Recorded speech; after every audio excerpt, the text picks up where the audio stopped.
different groups of people in this country.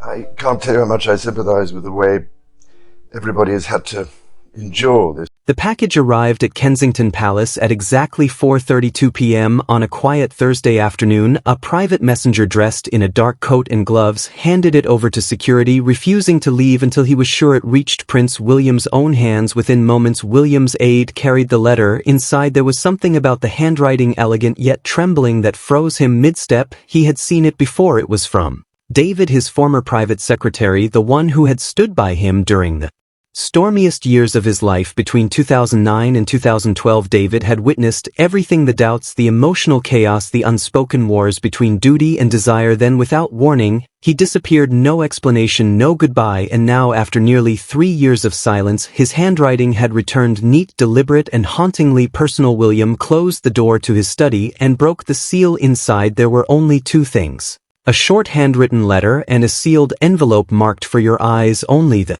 scent of old parchment filled the air like time itself had been trapped between the folds. The first line hit him like a whisper from the past. "I never meant to disappear, but the truth I uncovered could have destroyed everything." William sat down, staring at the words as the echo of his late mother's voice filled his mind. Princess Diana had always said, "The truth always finds a way, William, even when those in power bury it beneath stone and silence." David's letter wasn't long, barely 2 pages, but each word carried the weight of a confession, years in the making. He wrote about the internal battles within the palace, about secrets that were never meant to surface, and about a betrayal that went far deeper than any tabloid could ever imagine. It started, David said, in the year 2010, when William's relationship with Catherine Middleton was under a microscope. The world adored the fairy tale, but behind closed doors the palace machine was restless. Old traditions clashed with modern love. Powerful men in suits whispered that the monarchy couldn't afford another Diana. They feared Catherine's growing influence, her authenticity, her empathy, the way people connected with her heart more than her title. David revealed how certain senior aides were working silently to keep her image controlled, monitoring her wardrobe, her speech, even her gestures. It wasn't about guidance anymore, it was about containment. "She reminds them too much of her," one official had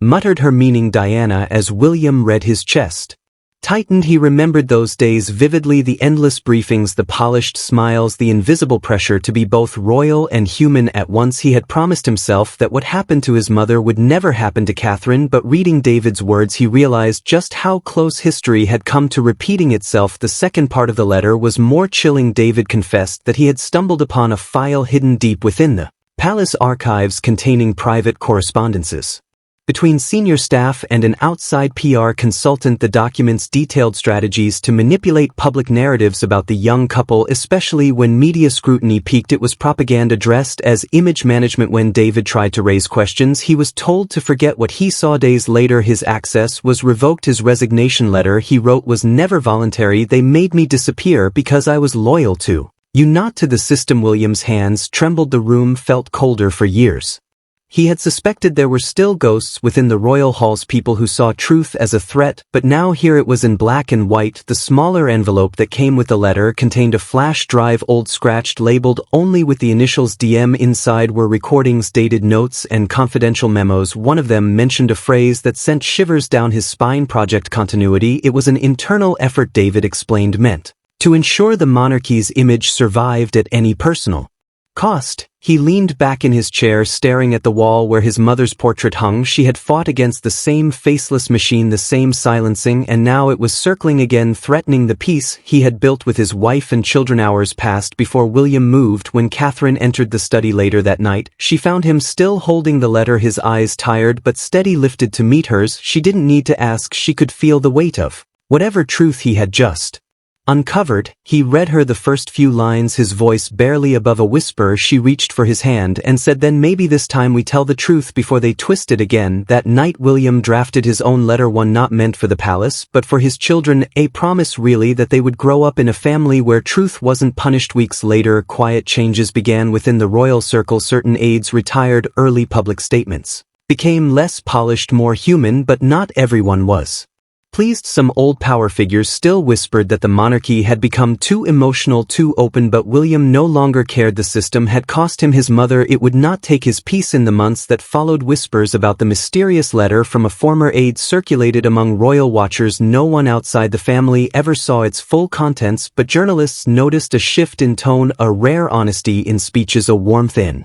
William's public presence that hadn't been there before. David was never seen again. His whereabouts remained unknown. Some said he had fled the country. Others claimed he had been given a new identity, hidden away for his own safety. William didn't try to find him. Deep down, he knew David had already given him everything that mattered. The truth. Years later, on a quiet spring morning, William stood before Diana's statue in the palace gardens. The world had moved on. New stories, new headlines, but the past never truly faded. He placed a small white rose at her feet, the kind she used to love. Then from his coat pocket, he took out a folded piece of paper, yellowed now with age, edges frayed, and read one last line from David's letter. Your mother's fight wasn't in vain. The walls she cracked are the ones that now let the light in. William smiled faintly. Somewhere deep inside, he felt the echo of her presence, not in grief but in peace. As he walked away, the morning sun broke through the clouds, casting light across the garden. For the first time in years, the palace didn't look like a prison of secrets. It looked like a home touched by truth, and that perhaps was all his mother ever wanted.